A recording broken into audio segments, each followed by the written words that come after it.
Hello dear students, कैसे हो आप सब। आई होप आप सब अच्छे होंगे। आज की इस वीडियो में हम क्लास 10th का वर्कशीट नंबर 65 कर रहे हैं। ये हमारी साइंस की वर्कशीट है, हाउ डू ऑर्गेनिज्म रिप्रोड्यूस। तो यहाँ पे हम बात करने जा रहे हैं असेक्सुअल रिप्रोडक्शन के बारे में। तो सबसे पहला हमारा असेक्सुअल रिप्रोडक्शन होता है फिजन। फिजन में दो तरह के फिजन होते हैं, बाइनरी फिजन, मल्टीपल फिजन। मतलब कि जहाँ पर कोई एक ऑर्गेनिज्म क्या होता है, अपने आप को दो ऑर्गेनिज्म में धीरे धीरे करके डिवाइड कर देता है। ये बेसिकली आपको एग्जांपल मैं अमीबा का दे रहा हूँ। जैसे कि अमीबा जो होता है बेसिकली अपने आप को थोड़ा सा डिवाइड करने लग जाता है और एक से फिर दो अलग अलग अमीबा बन जाते हैं। कुछ ऐसा अमीबा में होता है, ठीक है। मल्टीपल फिजन क्या होता है? मल्टीपल फिजन जहाँ पे एक कोई चीज़ आपस में टूटने के बाद बहुत सारे पार्ट्स में बढ़ जाता है, वो मल्टीपल फिजन कहलाता है। चलिए एक बारी पढ़ भी लेते हैं।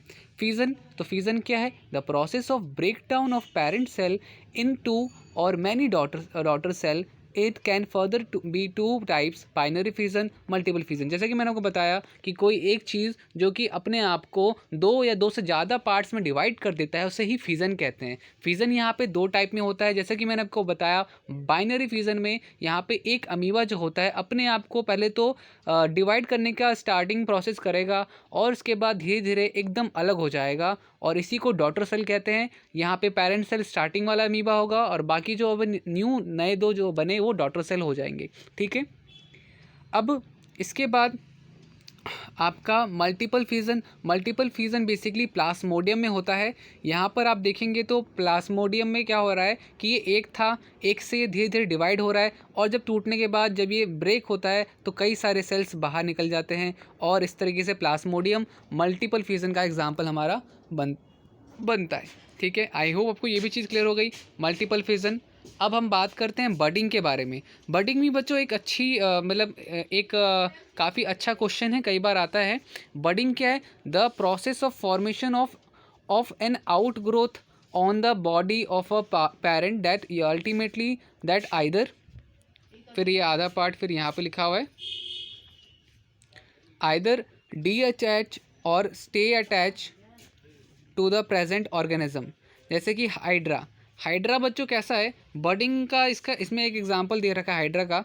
जैसे कि हाइड्रा में क्या होता है कि जैसे कोई ऑर्गेनिज्म है, इसमें हल्का से एक बर्ड निकला, वो फिर और बड़ा होने लगा, फिर वो और बड़ा होने लगा, और एक मूवमेंट ऐसा आता है कि वो गिर के सेम नया हाइड्रा बन जाता है। तो इसे कहते हैं बर्डिंग, ठीक है। अब ज़रा हम फ्रेगमेंटेशन के बारे में बात कर लेते हैं। फ्रेगमेंटेशन क्या है?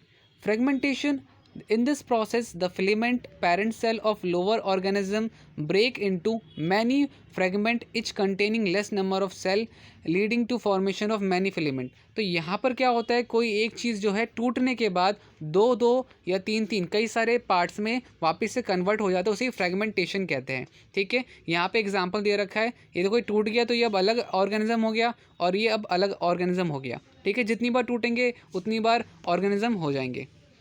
अब यहाँ पे कुछ क्वेश्चंस हैं जिन क्वेश्चंस का आंसर्स अब हमें करना है, तो चलिए स्टार्ट करते हैं। पहला कैसा है, how binary fission in amoeba different from that plasmodium.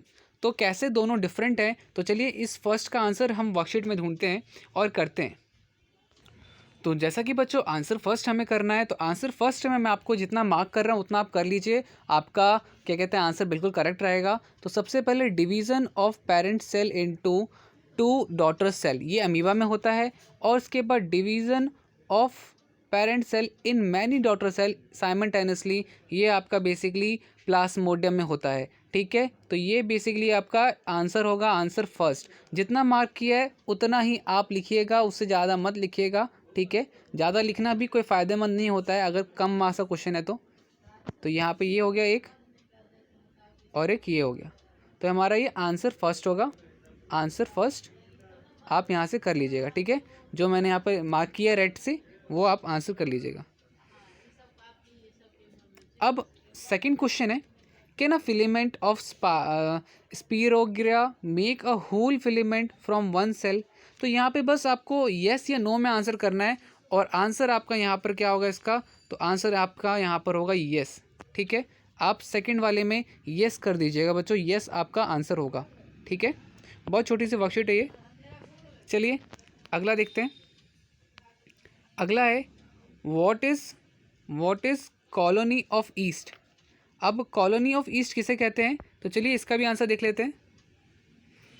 तो यहाँ पे बच्चों कॉलोनी ऑफ ईस्ट क्या है, तो जब लिखा है इसमें आंसर हमारा होगा many number of east together is a colony of east. ठीक है, मैनी MANY मैं यहाँ पे लिख देता हूँ MANY, मैनी नंबर